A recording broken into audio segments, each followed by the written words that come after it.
For those that don't know, NGOs serve the gap in the market between what the public sector can provide for its citizens and what they can afford in the private sector. Now, the need, of course, is growing. The amount of NGOs over the last couple of years have been growing, from 140,000 in 2015 to 250,000 in 2020. Now, an NGO called the Love Trust has called on all of us to rethink how we plan our CSI. I have a chat to Silas Pillay, who's Director of Academics at the Love Trust.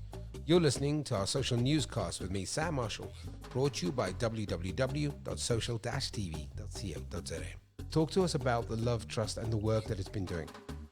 So I think with the Love Trust, I'm really passionate about the cause. It was founded in 2009, an NPO with a vision to nurture future generations of servant leaders, primarily to look at the vulnerable children and communities that need quality education and social care, that being academic excellence, spiritual strength, and then moral integrity built into our service provisioning. We have a fully fledged pre-primary and primary school which caters for around 350 odd learners. And then our passion is on teacher development and training and upliftment in the ECD space. And for that, we have a fully fledged Nokopila Teacher Training Academy, as well as extending that reach out to our different provinces. And we have about 9 to 11 teacher training centers that carry through the same level of interest in terms of teacher development and thorough preparation of this very important phase teaching ability in the different provinces, which range from Gauteng, KZN, Western Cape, Free State, etc. But you've asked us, and I love this question, I think it's a very important question. You've asked us just to rethink how our corporate social investment is planned, especially in the time of COVID-19, especially in a time when resources are incredibly strained, especially in a time when the human condition has been tested in a way it's never been tested before.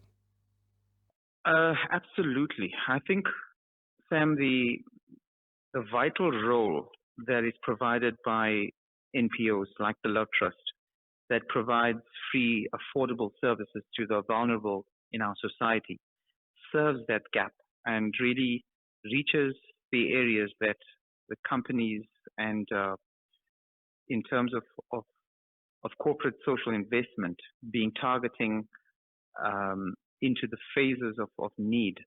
We are that agent that can bring that to the table. And as people that are practitioners and experts in the field of engagement in these sectors, I think what we're proposing is to look at NPOs as partners of social development and to bring them to the table in terms of working together at, like you say, at such a devastating time in our community and our country at large to target long-term solutions and just make that impact that is so needed out there in terms of social upliftment.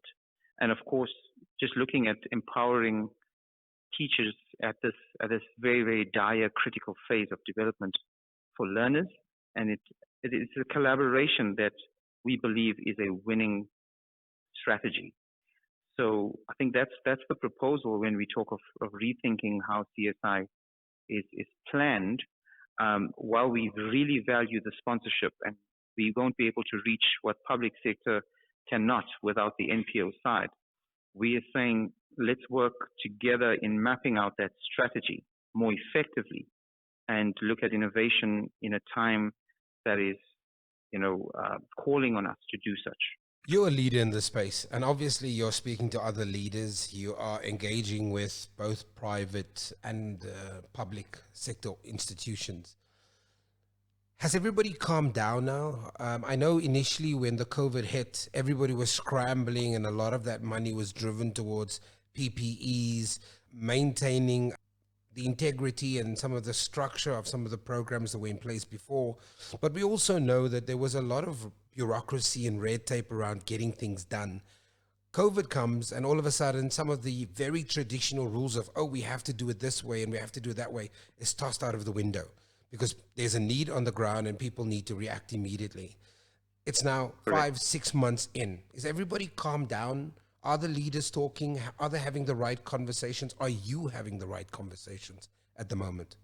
Yeah, I think we definitely have, and we are engaging in the real crux of things. And in terms of settling down and having the right leadership dialogue and debate in this regard, I would say we're leaning on that very strongly now. As a Love Trust, certainly we positioning ourselves in that space of being still focused on the long-term needs, as opposed to the scramble that you alluding to, Sam, where there is a need for food parcels. We've been involved in that, and we've rolled out to every one of our beneficiaries in the school community, as well as the ECD starters of which we cover around more than 35 currently.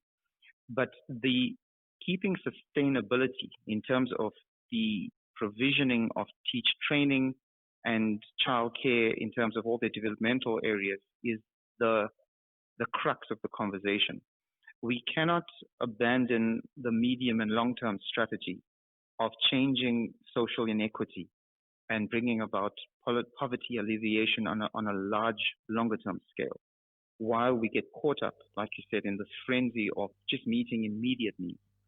And I think that's the balance that we are getting in terms of our networking. We encourage that to continue. We're renegotiating deliverables and looking at longer term expectations. We're really grateful for the donors that keep their eye on their targets of looking at a longer term investment as opposed to just the short term, reach right now.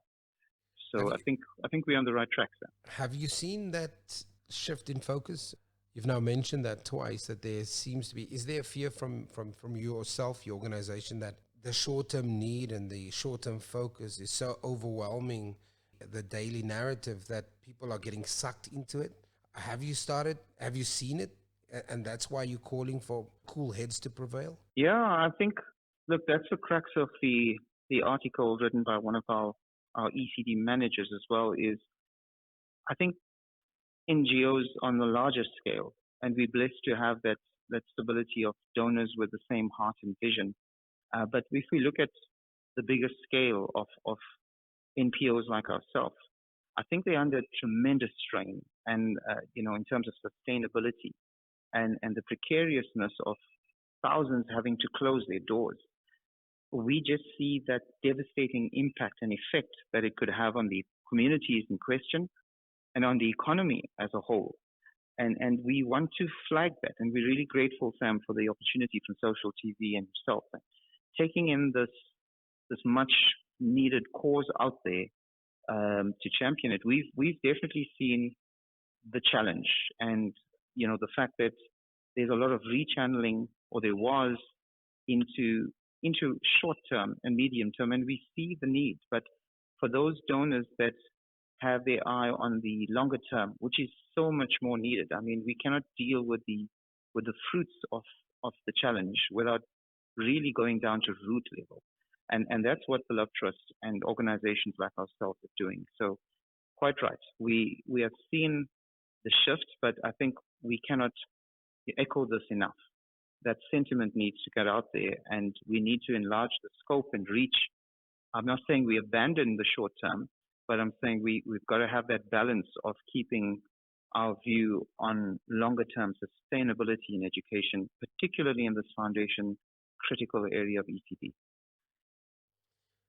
There's been a growing number of NGOs over the past few years. I mean, in 2015, it was 140,000 NGOs. In 2020, it's 250,000, give or take those that have succumbed to the virus operationally.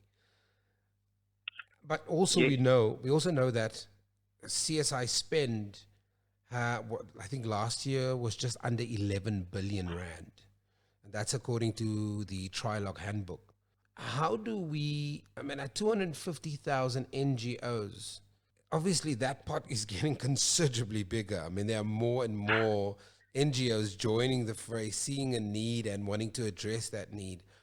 But does that not become a headache for an organization as well? And I know that organizations in the last couple of years have really streamlined and have moved towards their flagship programs. It's becoming more and more difficult to stick your head out of the sand and say, fund us, fund us. Hmm. I'm with you. I think the challenge is to bring collaboration into the space, and that call is becoming greater. And like you said, comparatively over that 5-year basis of 140,000 2015 growing to 250,000 or more, and with in the same vein looking at the strain on sustainability of NGOs and NPOs right now, and donor funding being a tall ask in terms of spreading that. It's quite thinly spread. I think for me, the issue would be encouraging forging of links and collaboration and partnership. If we're on the same journey and we look at reinventing and redefining ourselves, I mean, COVID has called on all of us to just be that much more astute and prudent in delivering and staying true to the cause, but doing it in a much more smarter way. And the vehicle's changing, but the destination staying the same. So I would echo that sentiment. I fully endorse and agree with your suggestion here that we should not be looking at extending more broadly, but coming together on a more formidable foundation, championing this much needed cause, because a lot of funds have been diverted towards the basic education and if not the higher education space, and we celebrate the fruits at the top. But what has been marginalized traditionally is this importance of training and keeping solid education practitioners. I mean, it couldn't be a more apt day that you call, Sam, because it is a Teachers' Day commemoration as well. So the unsung heroes need to be really equipped, and we then servicing the future generations, which is, I don't think we need to look at it as a marginal space, is what I'm saying. And it doesn't need to be a competitive one either. Should be one where we pull our resources together, because the need out there. I mean, if we look at the stats on that sector, there's over 5 million between the ages of 0 to 4, and currently we have very few, if not 1.5 million, that are actually accessing quality early childhood development. And so we need to definitely look at pulling our resources together.